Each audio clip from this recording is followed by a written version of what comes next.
What is up, ladies and gentlemen of the Pokemon Premier League?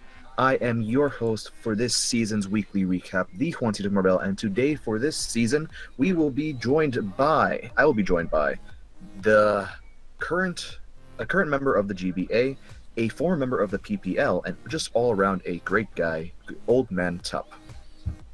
What is Hatchin' Toga Peeps? Old Man Tup coming at you today with your Week 1 weekly recap for Pokemon Premier League Division 2. And let me tell you how excited I am because of all the craziness that happened in the matches we had this week. Yes, most definitely. I do agree with that. Just before we go into them, I would just like to give a preset. If you are not following the PPL on Twitter or on Twitch, you may find links down below, as well as all the coaches' links that are currently in the PPL, in Division 1 and Division 2, I believe. Not sure, need to double check those links. But and if you have not watched the battles already, there is a convenient playlist that we have on the PPL channel. Please do check it out. But we are not here to watch some battles. You're here to listen to our sultry voices and to learn about what happened in the week, so you don't have to watch the battles. Yay. Am I right, Tup? They come to us. Okay, the first game we're going to break down this week is the Birmingham Spritzee versus the Chicago Bewares. The Chicago. Okay. Got to roll that in there. The Chicagos. Okay. Let's do it. Yeah. Right. Because pink, Chicago. Get it? Ha ha ha ha. Zinger got him. Yeah. I see. Okay. The Chicago Bears were able to pick up a 3-0 victory over the Birmingham Spritzies, and we are going to go over the team.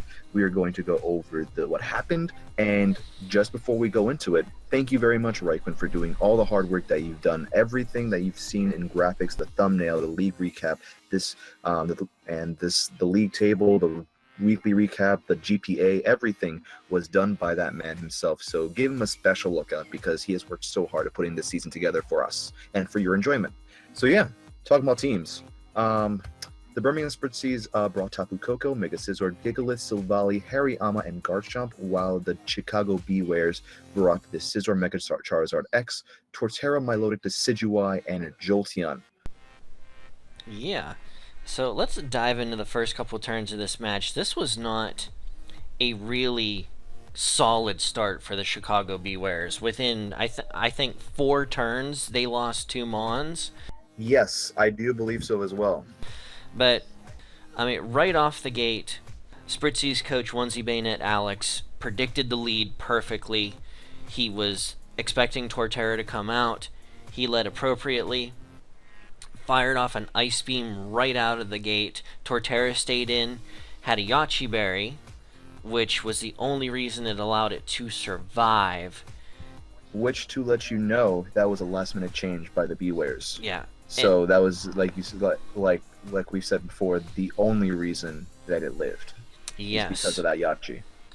But Torterra gets rocks up, dies to a second Ice Beam, no switching out, no nothing. So 2 turns in, with only rocks set up, Beware down 6-5. Charizard comes in, Mega Evolve sets up a Dragon Dance. Alex has a perfect answer for that. He brings out Gigalith, who just stands in this thing's face. Zard goes for a +1 Earthquake, and it just tickles the jimies of Gigalith. I mean, it did bring it down to red, though. It's Gigalith, though, dude. It's got like 1,000 defense. Oh, clearly that 1,000 defense and that 2,000 HP, right? Yeah. I mean, I don't think there was a chance for this to kill. I didn't do the calc specifically, but I was not expecting it to kill even if it was adamant. Very true on that, very true, because it is not stab, and Gigalith is just, like you said, a literal wall. Yeah, woof. It is the mountain to climb. But it takes that Earthquake, it kills Zardex with the Stone Edge, so without losing a single one, the Spritzee go up 6-4, and it was pretty much the Spritzee in the driver's seat through the majority of this match, until He allows the Spritzky side allows this Gigalith, after doing its job basically, to go down, and he gets the free switch into Hariyama, which, as we saw, is just a real bulky mon able to live a Scissor's aerial ace, and was able to kill it off with CC close combat Yeah. like it was nothing. And mind you, Scizor has decent defense as well. Yeah, if I'm not mistaken, Hariyama was banded, if I remember the commentary correctly. Oh, I was not aware of that. Yeah. Because I believe it was locked into the move. So it was either banded or scarfed. I'm pretty sure it was banded, but I mean, banded close combats from Hariyama are no joke. No, absolutely not. I have been on many receiving ends of banded Hariyamas, and that is not a fun time whatsoever. No bueno. So, after Scizor goes down, Decidueye comes in. Here's where things get interesting, however. This is really like one of the turning moments of the game Yeah. that it begins. Do you agree with that? What's up? I don't know what to call this play because I don't understand it. And it was just... I think that Alex over expected something from this. And he had mentioned at the beginning of the video, and it was a post-com video, so he knew what happened in the match, so it's easy to say what you need to avoid to happen after it already happens in a match. Trust me, I do it all the time on my videos. So, he specifically said, I can't let this Decidueye nasty pass into anything. Well, what's he do? He stays in close combats, this Decidueye, and which obviously does nothing because Ghost type, and Decidueye sets up a nasty plot. To be fair, though, Decidueyes are notorious to be a little bit on the speedy side, so if anything, he was expecting the baton pass or the U-turn out from this Decidueye, predicting that he was going to switch out. So he was trying to get the initiative in terms of damage, but he just outpaced the Decidueye too much to do anything. Well, I mean, regardless of that fact, Decidueye does any move at the health it was left, and it was a nail flick to knock it over and take it out. Because, I mean, I think it was in deep red. True. Plus, Decidueyes get Aerial or Brave Bird. And if you got Brave Bird, you use it. Yes. Especially if you got to fight, you know you're coming up against something like Hariyama, because you need that power to take it out. Because Assault Vest Hariyama is exceptionally good in League format, so that would have been what I would have expected. So... that's something to be mindful of. Stays in, close combats, does nothing, gets nasty plot up, and passes it into Jolteon. And it was just... This was executed so fantastically, and nearly cleanly sweeps after that. He nasty plot passes into Jolteon. A few turns, I think it was either the next turn or the turn after that, agility'd, which made it faster.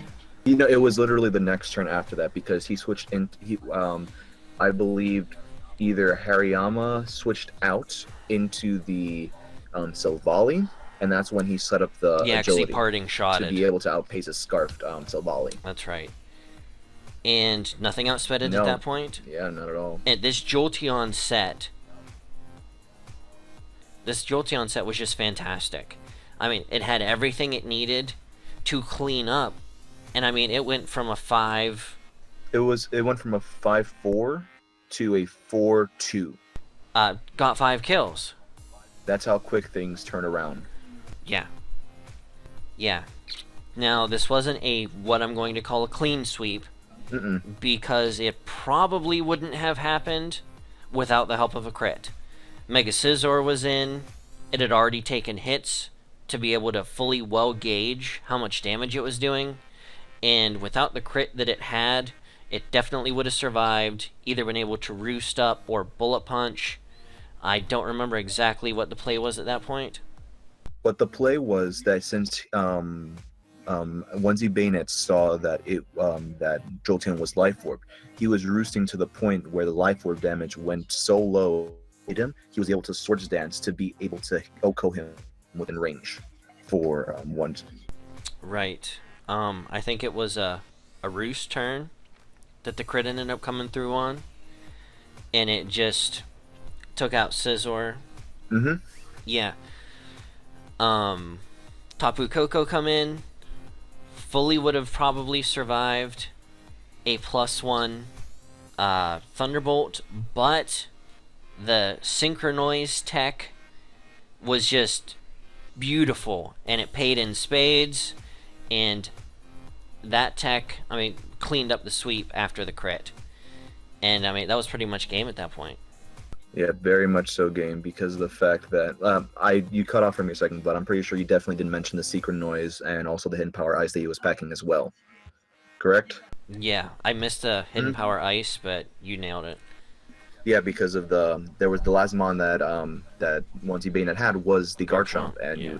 a +1 +1 Jolteon literally just kills it for days. Yeah. With hidden power ice. But I mean, that was pretty much the game for me. It was Alex played good the whole. No, he played well. He even to the point where when he knew he was on the back foot for the Jolteon, he had a plan to win and to work from there. But unfortunately, that crit happened, which then just sent him to literally to another dimension. Yeah. But I mean, close combating on Decidueye, I think, was the beginning of the end, and the crit on the Mega Scizor, while it mattered, I don't know how the scales would have tipped at that point, just depending on how the rest of the game played, but that definitely was the final nail in the coffin for that match. Well, I don't know what to say for the fact that after Jolteon, the last two mons that that Toxic Gaming had were Milotic and Decidueye, and it looked like Decidueye was a more supportive set this week, and Milotic's a Milotic. So we will never know what would have happened after that crit, but that's the game we play. So, any final thoughts on this match? No, I just say, can we not have the Hax Magnet for this season? Can we just turn off the Hax Magnet for like one season, have a clean season of nothing happening? That's all I ask for, man. That's all I ask for. But speaking of Hack season, we're going to go into right now the Pycobe Ramblers FC versus the Nidoqueen Park Ranger, coached respectively by Potato Jim and our very own Raiquin, who is notorious for getting the Hax Magnet on him. But that's not happening this week, at least. So, at least for now. But this was a weird match to watch. Because I was watching the match, and the score to me, it didn't feel like it was this big of a win at the end of the match. It was a 4-0 victory for the Ramblers and Potato Jim, and by the time the match was over, it felt, the whole time the match was playing, it felt like it was even to me. And I'm just like, something's got to happen sometimes. And then the match was over. It was like, wow, all those Pokemon were knocked out. I didn't even realize it. Yeah, it was one of those games that they both played to more of a like to see what the other person did, a more defensive type of play style for both ends. But it just, things got whittled down so much that it just at once the end game happened, that was it. That was a show. But let's quickly break down the teams. On the Pycobe Ramblers side, we have Sylveon, Zygarde, Mega Blastoise, Miltank, Galvantula, and Jirachi. And on the Nidoqueen Park Ranger side, we have Alolan Marowak, Mega Garchomp, Licky, Barbarical, Elf, and Togekiss. Okay, start off the match. That was a bad matchup for Mr. Raiquin over here, leading off with his Alolan Marowak, while Mr. Jim decides to lead off with his Mega Blastoise.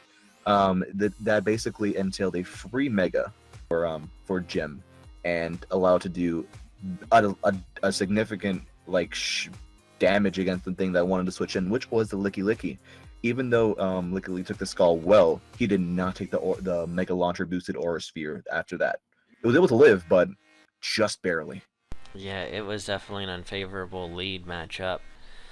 Mega Blastoise come in, beat the crap out of half of the Nidoqueen's Park Ranger team before it went down. I mean, it was just brought the boomstick and was just swinging it like it was nothing. Yeah, honestly, just seeing how much a Skull did, and then the Azelf coming in for what it seemed to be okay, Azelf has a good switch in after Licky took a bunch of damage, but then Jim pulls out literally a hydro pump and just Yeah. Okos it, and it's just like, oh, Mega Blastoid just did that. It's not only a rapid Yeah. spinner and a wall. It can hurt. Well, that's if you look at the rest of the team, the Minito Queens Park Rangers brought, there really wasn't a lot that hit Mega Blastoise that hard. I mean, outside of the Azelf, which passed the masterful coverage, I mean, Mega Garchomp's Earthquake, and Alolan Marowak Shadowbone was. Yeah, honestly, I'm agreeing with you on that. But it wasn't the Mega Blastoise to be scared of, though. It was the new snake that was showing up to the field after this generation happened. That snake, that Zygarde, he put in a lot of work. That was Banded Zygarde doing damage. It did 50% to a Togekiss. Yeah. That thousand arrows is no joke. Without definitely not. The only thing that I would say negative to Jim is that I was very sad when I saw the Z move not to go off. That was share your thoughts on that. Share your thoughts on that. I mean, I I watched Raikkonen's side for the majority of it, and as soon as he hard switched out, I'm like, oh no, he's gonna bust a Z move on nothing. And then it happened. I'm just like, oh no. That was such an obvious point to sack, especially not knowing what Jirachi was going to do at that point. Consistent with the way the entire match had been played. I mean, the sack was coming out for sure. Mm-hmm. And then he busted the Z move on. I was just like, oh no. I was so sad. I was definitely feeling it for Jim on that end, but luckily, it didn't really matter. Like because I was talking to Jim when after he did his match. He was trying to get the Sylveon sacked when that Sylveon was staying in. He was trying to get the Sylveon to go down so that he can get a clean switch into Zygarde and wrap up the game. But by doing so, he would allow himself to pick up 2 kills, one on the Barbaracle and the other on the Alolan Marowak, which I really wished that if Raikkonen was doing like his sets, he would try to make sure that he would underspeed if he was not running a white herb. That's a really tough situation to try to predict yourself into, because the speed tier change right there for the teams is just pretty large. So for him to specifically under speed creep to not outspeed a Sylveon would be extremely situational. I see your point. But I mean, obviously it would have helped him in this match, but why would you think you need to underspeed Barbaracle to not get killed by a Sylveon Hyper Voice? Yeah, you make a fair point. I just felt that Raikkonen's team was way too passive. Mm-hmm. Because, I mean, Mega Garchomp lays the hits down, and it's pretty much out after Azelf went down, the fastest thing left on his team. And when Mega Garchomp is the fastest thing left on your team when you're not running an offensive set, you're going to have an issue. There's some problems there. Yeah. Yeah, I definitely agree with that. And he had a supportive team, and he let the support of his team go down in the very beginning, which was Licky Licky. I mean, he let it get destroyed by Aura Sphere. I mean, that was the healing for his team, because nothing else on his team outside of Togekiss is going to heal itself up. I mean, if he had Heal Bell, it was his only means of getting rid of the Toxic that ended up taking Garchomp down. And Garchomp did a lot of damage this week, don't get me wrong, but... Yes, no, it did a lot of chip damage to it, even though it was defensive, and that's nothing to laugh at, but when you're defensive and not picking up kills and letting other things come in that can kill you. Well, I mean, you look at the setup that Jim brought this week, everything except for Galvantula is going to take 2-3 hits to take down from anything that Raikkonen brought. The appropriate switching, I mean, he had a bulky offense team, and that beats a bulky under offense team if they can't get damage off or statuses on things, and Raikkonen was just on his back foot from the beginning and couldn't. But let's not count out Raikkonen just yet. This is only week one. He's just getting a feel for the team. So we're allowing this one to pass, Mr. Raikkonen. But we'll see next week. We will definitely see.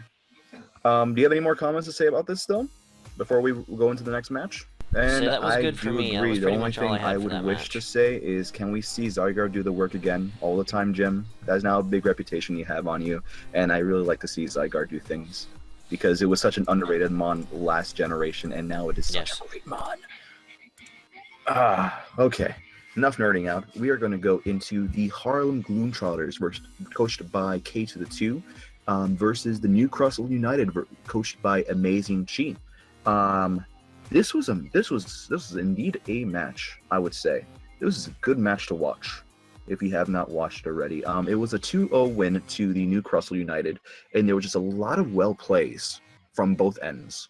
If you watch both sides, Mr. Tuck. Yes, I did actually, because this was the first match I watched, and I always go back and watch the first match again, because usually by the time you watch through All these videos. 11 perspectives of a match, it's hard to remember what happened with the first one. But this match was a really weird match, prediction-wise, from Kyle. And I was really surprised at some of the over-predictions he made, because, in my opinion, he's one of the most solid players in D2. I mean, I've played Kyle, and I know Kyle. And it just seemed like he was trying to force his plays to put himself into a better position, and I think he just didn't. I don't know. A lot of his predictions where he. I feel like with what he wanted to do, sorry to cut you off, but I definitely felt like his prep was on par, but he was just, like you were saying, trying to play around too much Chi's team. He was just trying to make sure that he had forward momentum and just couldn't catch up once he tripped up. Yeah, it was just. Yeah, I don't know. The predictions just seemed really off for me coming from Kyle. I mean, she played to the strength of his team, and he just had the things he brought, damage what he needed to damage, and then just left him in to take one last hit or give one last hit, and that was usually where Kyle slipped up, where he thought he was going to pull something out to save it.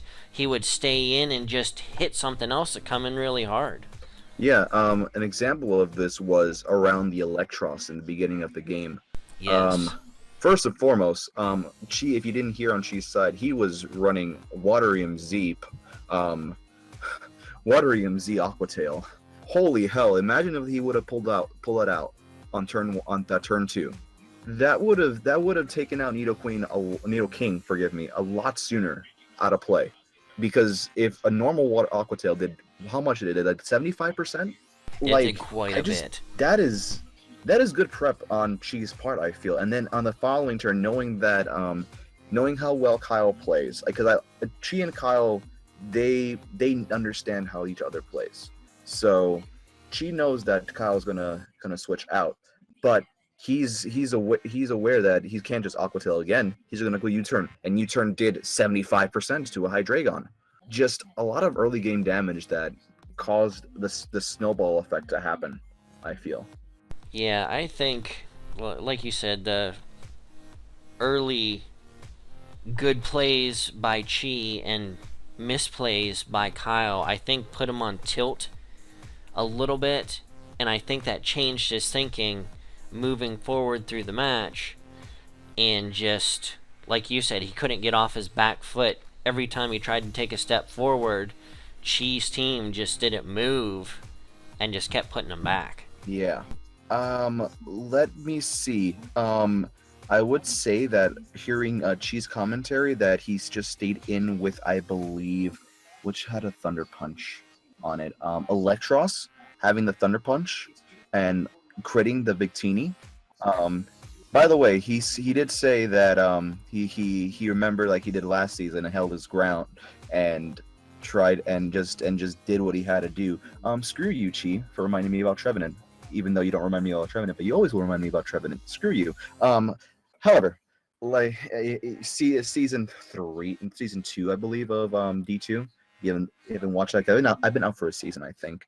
But any Hoosers, Florges and Curum B, just that combination of like those are the final mons that on She's repertoire versus basically half dead members of Kyle's team was just able to clean up the game. I don't have really much to say after that, but like he did try to stall out, trying to gain the pressure with T Wave and Magna Rising on predicted Kyurem B's Earth Power, but I just felt like that was already game set and match after that. Well, it's unfortunately with what was left on the team, even with the paralyzed Kieran Black, it just wasn't enough to seal the deal. And just too little too late. Had he paralyzed it earlier in the match, yeah, that would have been fantastic. But it happened really late game. The damage was done. And there just wasn't any saving it at that point. Now, I mean, this was another relatively hacksy match where some of the hacks did matter. There was the crit on Victini, which Chi himself said mattered.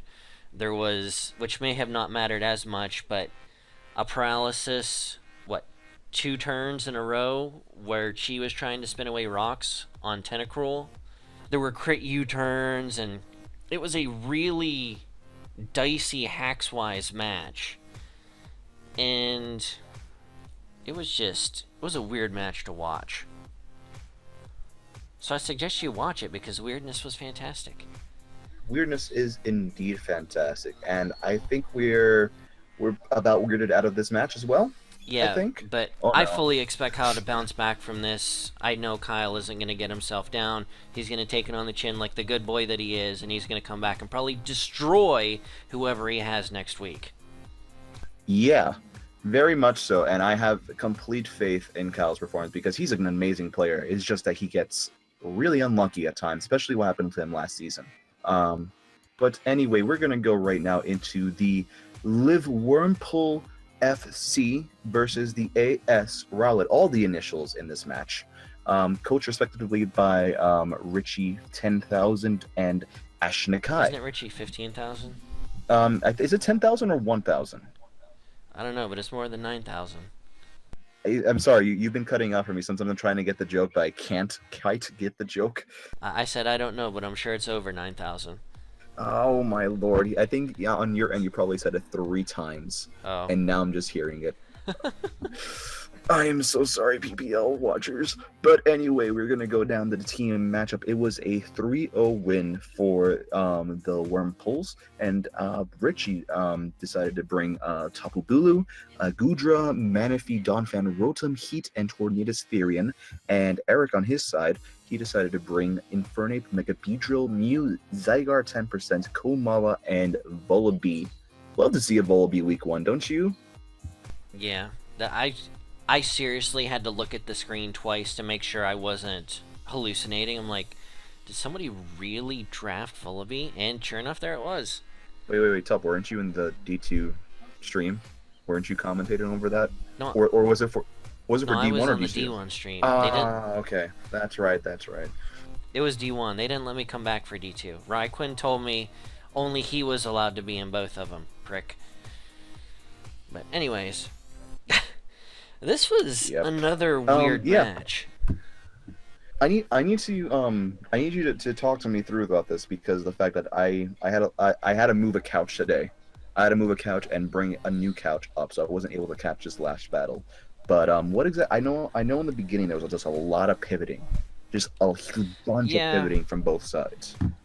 It was a lot of switching back and forth, kind of like the last match, trying to get the momentum going for each team, and it just turned into I'm gonna switch into this to try to get ahead of you on this, but you're gonna. It was a lot of back and forth, and it finally broke when Zygarde dog form went down, and it really seemed like a pointless go down because it switched in and it just got one shot, and it was really sad to see because I mean we just saw it.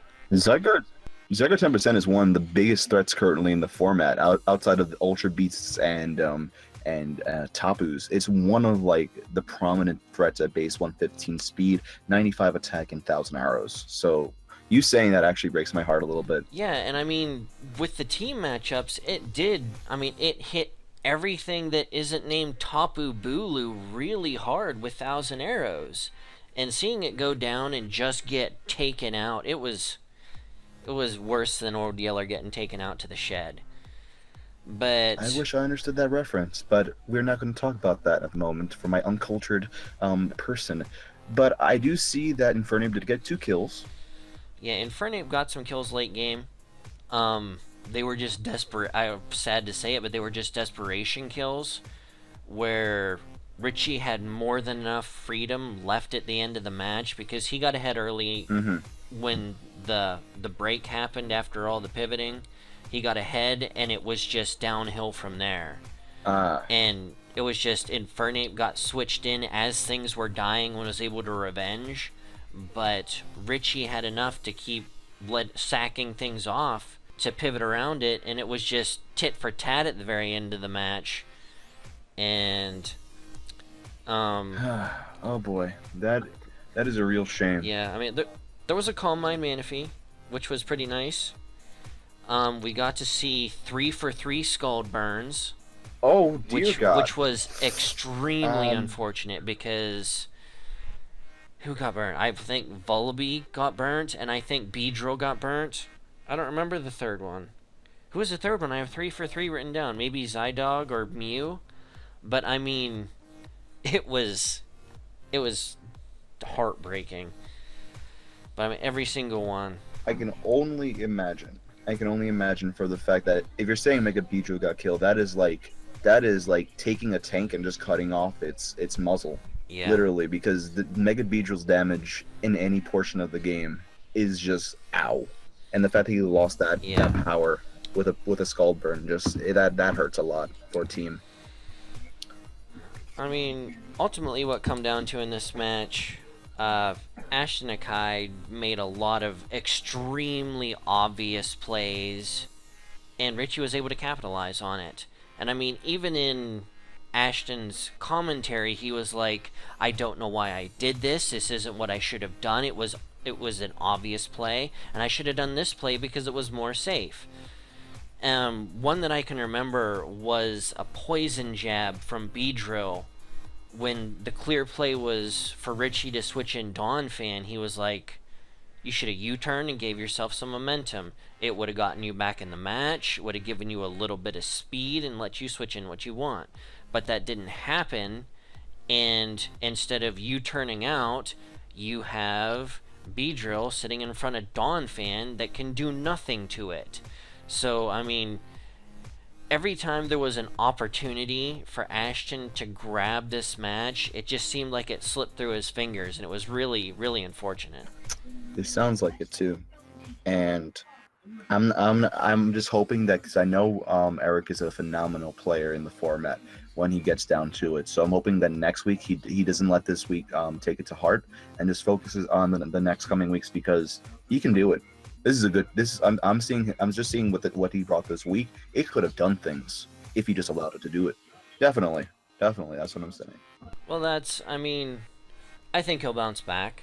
I think this was definitely a good learning week for him, because if he corrected 2-3 things, this match could have swung completely in the other direction. Definitely. So, it sounds like it. Yeah. I think he'll be fine. Like I said, Richie played to the strengths of his team. All his sets were good. Everything he needed. He had Scarf Rotom Heat. And, I mean, everything that was left on his team at the end of the match would have run through what was left the last couple months for the Rowlets. I think we've talked out of this one as well. All right, and we are going to move on to the Portland Timbers, coached by RTK623, and the Accrington Stantlers, both coached by the base Ellie, the base Liquids. Need to double check which name she's going under for this season. It says Ellie on the graphics. Right, it just says Ellie. Okay, we're going with Ellie Clark. Okay. Forgive us for that. But we're going to quickly, actually, you know what? Before anything happens, I'm going to give a quick PSA to all the coaches in the league. make sure you check your items. Make sure you check that when you get your mons, that they have the items appropriate, especially with Zemus, because they do not get traded over with the mons when you trade it. Please check your mons. Rant aside, yeah, 4-0 victory to the Portland Timbers, and we're going to go down over the teams. The Portland Timbers decided to bring Kartana, Porygon 2, Arcanine, Tapu Fini, Thundurus Incarnate, and Dragonite, while the Accrington Statlers brought the Poliwrath, the Tyranitar, the Excadrill, Alakazam, Crobat, and Clefable, also known as Satan. So this was a very serious case of Hex Magnet gone wrong, I feel. It was a really weird match that a lot of different things could have happened, which would have really swung the... I mean, it could have potentially swung the match in the other way. I wasn't terribly fond of Ellie's team building this week. I mean, defensive Porygon 2 dropped a big deuce on this entire team. Mm-hmm. Which one again? You cut off for a second. I'm sorry, before I respond correctly. Defensive Porygon 2? Oh, yeah. Looking at this team, yeah. The only stab fighting she has on the team is Poliwrath, which had Circle Throw. Yep. And, I mean, holy cow. I saw the team matchup and I'm like, what's she gonna do against Porygon 2? It's literally gonna sit there, status everything, and just click whatever offensive move he has. Yeah, I mean, unless she has Super Swords Dance on Excadrill or is running like Banded Superpower on T-Tar. I mean, with Alakazam or Focus Blast on Alakazam, there's potential things, but like I definitely, now that I'm seeing it, I do see your point. I don't know. I didn't like that about the team building because, I mean, obvious wall that destroys teams because it's so fat, and I don't see not viability of knockoff on much of her team either. So, I mean, she didn't even bring a way to disarm it. I think true, very true. It is unfortunate on her end that she missed multiple Super Fangs. She missed a Rock Slide. She got too many crits. She also missed a Focus Blast. Oh wait, or I think RTK missed a Focus Blast. I'm not sure who missed a Focus Blast on that end. But yeah, this was just a lot of in terms of that aspect, a lot of negative things happening throughout the match. But I definitely do like the prep that RTK brought this week, though. Yeah, his team setup was solid. He had what he needed to win the game, obviously. I mean, the Kartana set was what he needed for this matchup. Straight and simple, Scarf set, and I mean, it run through her team. Yep. Especially, I'm gonna actually ask this to you, Tup, because you used Excadrill in League format, correct? Yes. I'm not hearing that answer, but I'm going to assume yes, because you had it in GBA that one season, I believe. Yeah, I had it 2 seasons. There are 2 seasons, you see? I'm gonna ask, is Life Orb Sandrush, does Life Orb Sandrush do more than Sandforce Choice Scarf, or is it the other way around? I don't remember because I never used it outside of Sandrush, because unless I was bringing bulky, which I didn't want the speed for then. But the fact she didn't bring it, and it can't outspeed things like, or potentially doesn't outspeed half the team she brought, and it's her offensive pressure, that makes me really nervous. I mean, you have the potential to be faster than everything on his team, scarfed, and you don't capitalize on that. If she's worried about Life Orb recoil, Swords Dance is always a viable option, but I mean, between Earthquake, Rock Slide, Iron Head, you've got coverage the whole way across her team. So, I don't know. The set, when she said it wasn't Sandrush, I was just like, what? I don't know. I don't know if it was intentionally memey, or if she was just banking on the fact that he was going to prep for Sand Rush, so she went with Sand Force instead. Because, I mean, that's a possibility. Because, don't get me wrong, Sand Force hits like a truck, but it doesn't outspeed a kid on a tricycle. Fair point on that, actually. Holy. I do want to commend RTK for having enough speed on his Tapu Fini to be able to taunt the Clefable, basically shutting down from Wish and any support moves it has. Yeah. Also, I was very proud that RTK did not get scared at all when she went for when Ellie went for the Z Cosmic Power. Yeah, that was... I think at that point in the match, Ellie said on her side that she had something punched into the calculator wrong, because she expected to take the hit she took better and get the Z Cosmic Power up and then be in a better situation, but she wasn't. I forget what the exact scenario was. Yeah, if also just a quick, this is a good tidbit to leave. Any coaches want to leave any comments for us, please do so. We accept all criticism and banter in the comment sections from you guys, and it will help us just get a little bit of insight of what you guys were thinking during the match if you didn't say it in your videos. So please do so. But yeah, Ellie, I think from the beginning of the match, Ellie was on her back foot just from a team building standpoint. She didn't set up rocks turn one, which I think was a huge thing. Had she set up rocks turn one, she would have been in a little bit better of a situation, because I think Thunderous came in like 3-4 times, which would have made it dead. Arcanine come in, takes 25% damage. Dragonite comes in, takes 25% damage, and you're getting chip damage on Porygon 2, which you don't have a solid answer for.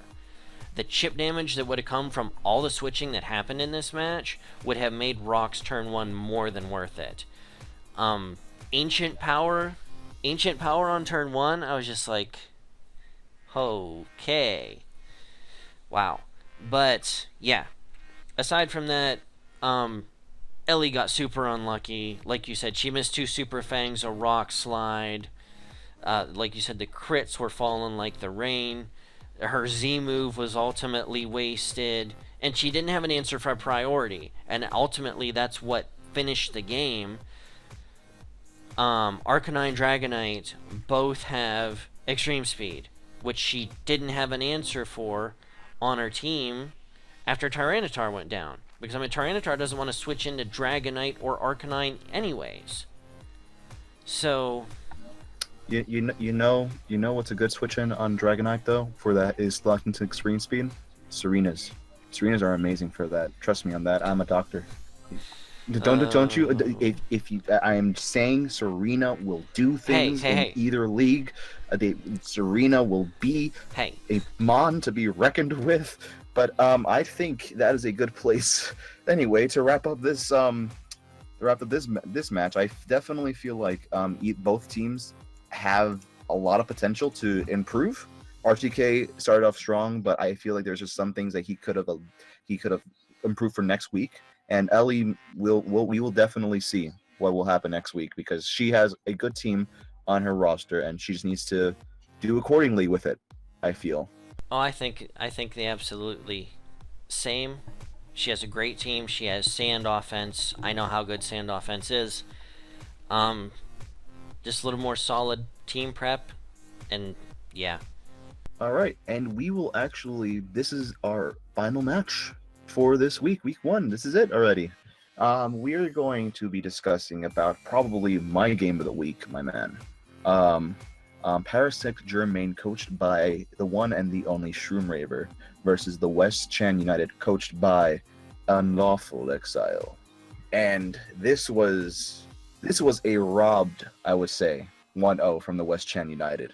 If you do agree with me so, Mr. Tup. Robbed? Are you sure? You did not see the last turn? I don't know I'd go so far to say it was a rob. Well, did you see the first, 5 turns where, the everything was frozen? But he had it in the bag at the end, though. He had it tied up, sealed to the bow, and was ready to ship out to Connecticut. But well, apparently he should have reinforced the bottom, because that one slipped right out of the bag. Oh man. Let's go over the team. Parasector Main brought Mamoswine, while Zapdos, Vaporeon, Zangoose, and Necrozma, while the West Chen United brought Heatran, Starmie, Gourgeist, Weavile, and Seismitoad. And we are going to lead off with the fact that I'm gonna say this right off the bat. Unlawful Exile, you really stepped up your game this week week one, compared to what you've been doing last season. I respect you for what you did last week, but you really your game this week, this first week coming out was just real strong. Your end, man. Yeah, he had solid prep on his team. He played well. He didn't get sloppy at any point. I mean, there were a few things where, I mean, maybe a little bit questionable, but you can't pick half the sets. I mean, Shroom Raver had excellent prep this. I mean, they both had good prep. It seemed like, to me, this was probably the two most best prepped for matches. Both teams matched up really good against each other, and it was just ultimately come down to a little bit of luck in the end that won and or lost someone this match. Yeah, I would definitely say so about that match. But let's start from the top and work our way back and work our way down. I feel like for the first few turns, Shroom Raver should have went with his gut. He should have went with his gut. If he felt like he was going to do the thing, he should have went with it, because that let him off with a little bit of a slower start. But the freeze, you would have imagined that it was just Raikou. That Unlawful Exile was just becoming a new Raikou, but no, but yeah. Just wow, two freezes in a row, two freezes in a game, one game. That is almost unheard of. From Ice Beam, which is a 10% chance. Oh boy. Yeah, he should have gone and played the lottery after that match. Very much Two so. freezes back to back from Ice Beam is just ridiculous. Now, my favorite part of this match, and I'm sorry, Shroom, but anytime someone brings Heatran and packs Magma Storm after it, that is a man after my own heart. The crit on Necrozma was huge. Because without that crit on Necrozma, I'm pretty sure that he would have had to go for another Magma Storm for the max damage, and Flash Cannon wouldn't have killed. Now, Magma Storm, even though he did go for it twice in the match and they both hit, only has a 75% accuracy. Trust me, I know I've missed with it quite a few times when I had Heatran. So, the fact that he critted and didn't have to bank on it hitting a second time and was able to go for Flash Cannon is huge, because like we saw, this match was full of the low percentages coming out on top. I would say that one of the key moments I think that started to swing for the Western United was the fact that Shroom got cold feet when he had an agility up with Zapdos. That was a big moment that he lost a lot of momentum with. Now, another one of my favorite moments of this was Special Defense Zapdos laughing in the face of Starmie's Sub-Zero Slammer Z move. I was like, that was great. Oh, there's no way it's surviving this. Then it lives and kills with Thunderbolt. I was like, wow, Zapdos, where have you been all my life? But yeah, that was intense part of the match. And I think had it not survived that point, Shroom would have probably been swept from that point on.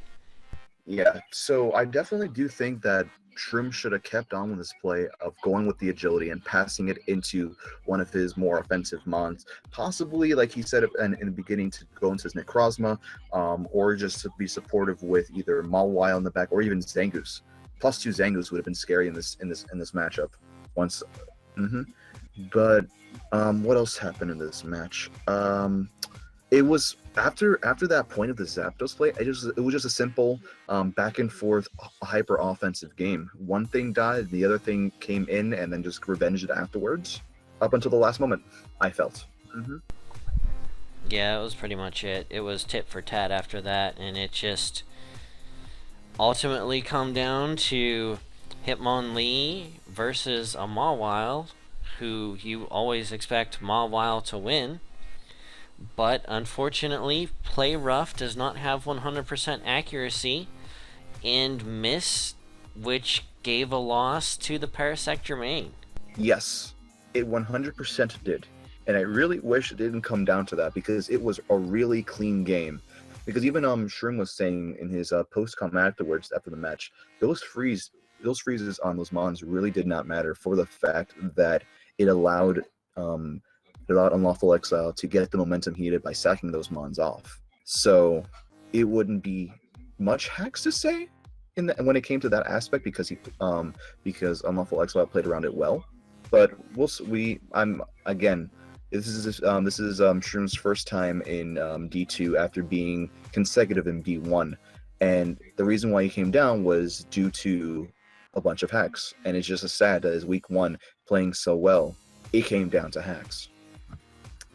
But yeah, and that's I think is the week, I would say. Correct, Tup?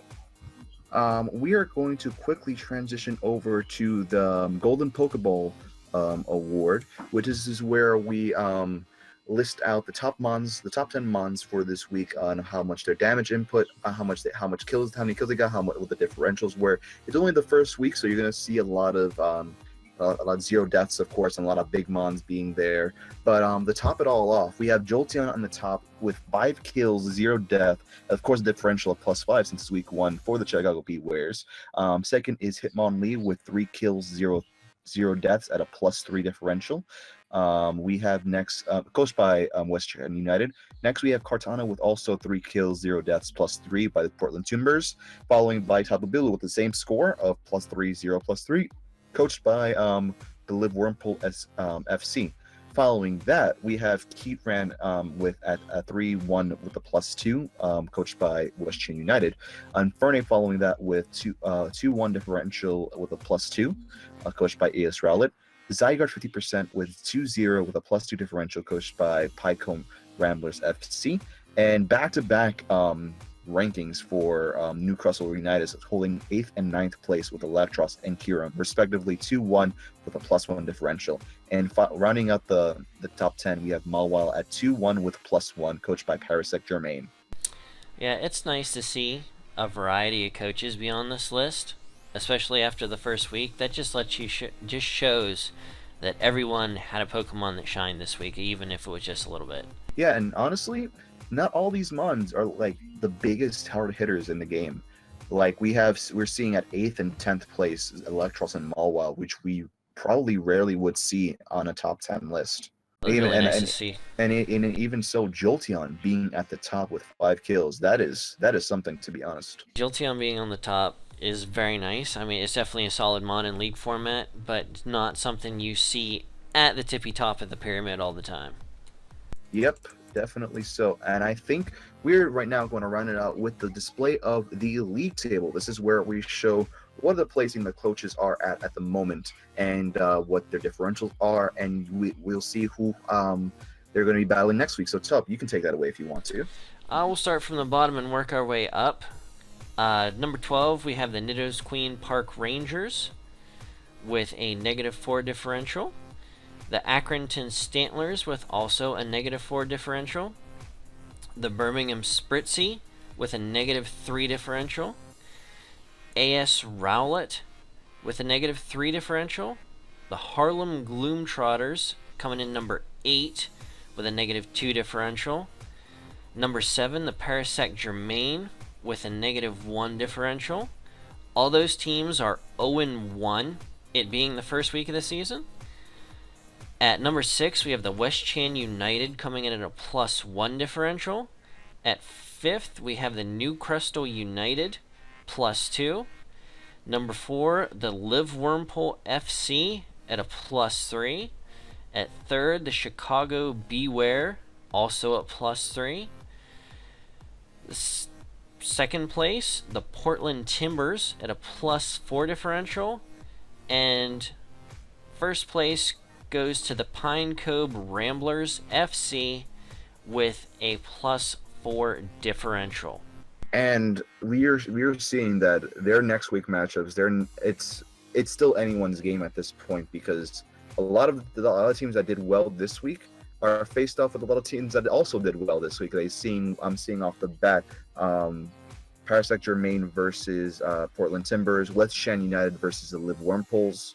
Just this next week is going to be an interesting week for sure. Can't wait to watch, to be honest with you. Yep, it should definitely be entertaining. So I think this was a good week one. Good place to wrap it up right here. If you guys have any concerns, comments, or questions, you may leave it down in the comment section below. And if you guys have not done so already, please subscribe to the PPL. Follow our Twitter, follow our Twitch, do all the social media things, which will be in the description. Make sure you're following all the coaches to find their live updates whenever they do upload a battle, or make sure you check out the PPL that have the playlist at the end of the week. And I am the Juan Cesar Marvel. That is Old Man Tuck, and we are out of here for week one of Division 2 Season 4. Catch you on the flip side. Peace.